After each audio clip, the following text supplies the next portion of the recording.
Firma კნაუფის ინოვაციური ცენტრი პროფესიულ სასწავლებელ ახალტალღაში გერმანული კომპანია სასწავლებლის რამდენიმე სპეციალობას, მათ შორის ელექტრიკოსის, მეფილეს, ამწეკრანის, მღებავის, საბაჟური მუყაოს სპეციალობის კურსებს სრულად დააფინანსებს. ამ ეტაპზე სამშენებლო შემსწავლელ კურსებზე 400-მდე განაცხადია შესული.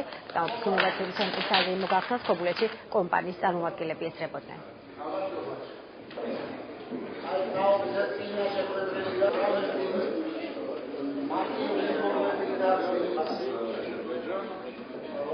ძალიან დიდი გეგმები არის ინოვაციური ტექნოლოგიების ცენტრის გახსნით, ჩვენ სტუდენტებს ავეხმარებით თანამედროვე ტექნოლოგიების მიღებაში, სწავლებაში, ბიზნესი ჩართულია ამ ტექნოლოგიური ცენტრის მუშაობაში.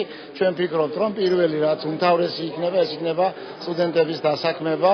რა თქმა უნდა, ხო სხვაგანაც დაიწყო, მაგრამ პირველი მერცხალი იყო სწორედ აი ეს ახალი ტალღა და აქ გაკეთდა კნაუფის რესურს ცენტრი, რომელიც ხელს შეუწყობს აი ამ პროფესიის შესწავლას, კნაუფის სისტემების დანერგვას მშენებლობაში და ეს გახლავთ მშენებლობის თანამედროვე მეთოდები, რის გარეშეც თანამედროვე მშენებლობა წარმოუდგენელი.